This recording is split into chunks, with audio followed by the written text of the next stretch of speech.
In the area of York, which is north of London, I went to visit a very nice church. It's the Holy Trinity Church. As you can see, is west of York, not very far from York.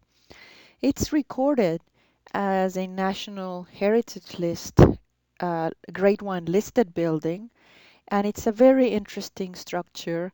Dates from the 11th century, and it has had several iterations of different parts of the building added, like the chancel, the arcades in the 14th century, later on in the 15th century, some pinnacles on the tower and the battlements were added. And then finally in the 19th century, there was another addition to the church, but basically the whole building has all of these elements and it's in a beautiful location in Yorkshire. So I went there for plein air painting with my friend who lives in the area. And as you can see, the church, even though it has all of these different um, centuries of building, makes for a very cohesive building on its own. It's fascinating that the location is like up in a hill. As you can see, you can start seeing it when you come from the highway. There's a little bit of a stream of a river and that very old stone bridge that leads to the church. So when we went there painting, it was raining. It was very, very cold, raining. This was in the middle of August of 2018. And we decided to find a place where we could have shelter. This is the image that I decided to paint. It was still raining, and this was the canopy of the trees that were protecting me from the drizzling rain. And I thought it was actually important to keep the frame of these trees to the church. Note that because it was raining, it was overcast, there's no clear light source. So this is something that I had to take into account. So first of all, find a place where you can set up your easel and where you can be on the shelter so if it starts raining harder, you have time to pack and not get everything wet. And then for the sketch, I did position I thought it was a nice vertical image of the church, and I do have a tendency to tilt my head left. So, of course, I was not seeing the photo, I was seeing the actual building. And I have a tendency of not making the straight lines actually vertical straight. But I did position the main building and the main shapes. Importantly, the dark shapes. And I thought it was very important to keep the trees around it that would give it a nice folding and bringing your eyesight to the focal point, which would be the building.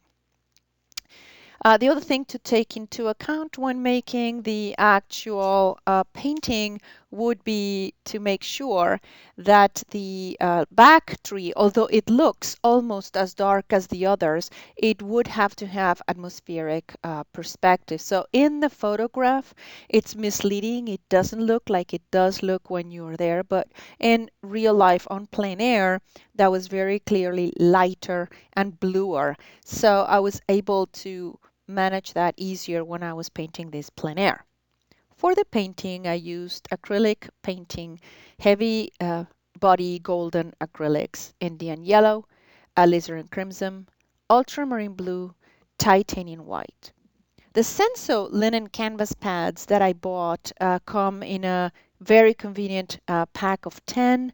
They're very easy to carry, especially when you're on the road and you're doing plein air, or if you travel, much easier than a stretched canvas. And these particular Senso linen canvas pads already are toned in a neutral warm color, which I thought was very nice.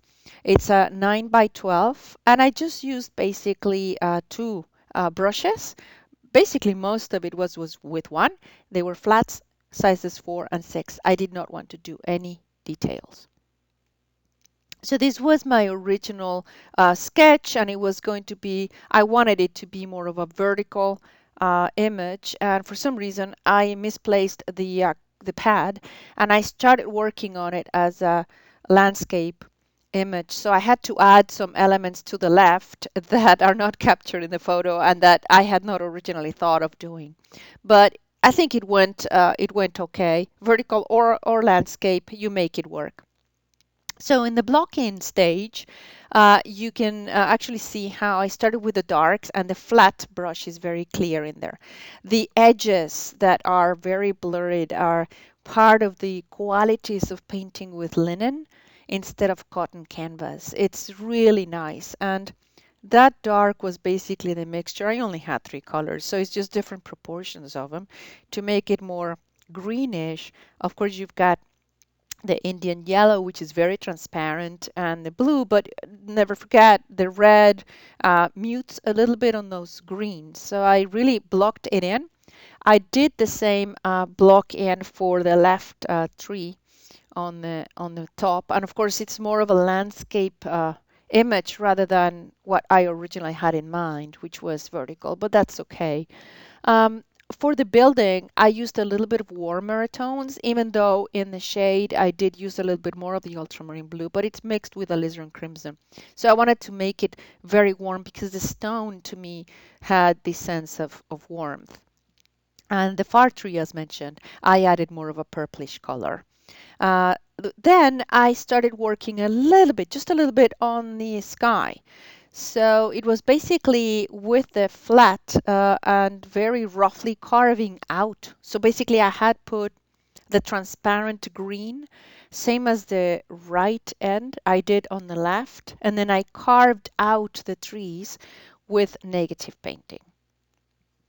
And then I decided I had to put a light source because it was really hard to try to make the building, especially the tower, square if everything had the same tones. As you see in the photograph, we really had a very overcast day. So I decided it was going to come from the left. You know, interestingly, my friend was painting and she decided to use the light source from the right. So her painting looks different than mine. I think she made the best choice. But once I decided the light source was going to be on the left, I was basically looking at the tower, but all the other elements then should be in the shade. So that's what I started correcting on the next step, the light source coming from the left. So the other thing is the sky was very blue on the back end, and I started adding a little bit of it. You can still see the quality of the linen. It's really very nice. And some of that warmish color that's coming through is really from the very light color of the sky. The linen color is coming through it. So I thought it gave a very nice atmospheric element to it. I added a bit more of the ultramarine blue to the back trees to put them even farther. But you will see in the next iteration, which is the final painting, this was still tonality-wise too dark. It was bringing this tree farther front. It was too dark. So I did light that one up a little bit more. I did define better the porch and the shadows. They were very bright in my previous sketch. And so I decided to, if the light was coming from the left and showing in the tower and in the broken buttress that you can see butting out there, the porch could not have the light that I originally had put in. So I had to put a little bit more of the shadow there, although it's also showing light coming from the top left. And this is the final painting. In this final painting, I added a bit more of the titanium white to the mix of the building and just very gross brush strokes. I did want to leave very rough brush strokes to show the lights and the darks everywhere to highlight the structures without painting details. As you can see, the right trees are, as I painted them in the block-in stage, I didn't touch them anymore. I really liked the way they were. I did work a bit more on the headstones, but again, very sharp. Everything was done with flat brushes, and I only had two on purpose. And again, I did add a little bit more white on that back tree. It was a very interesting painting, very nice to do and enjoyable. So go out and do some plein air. It's fun and enjoyable.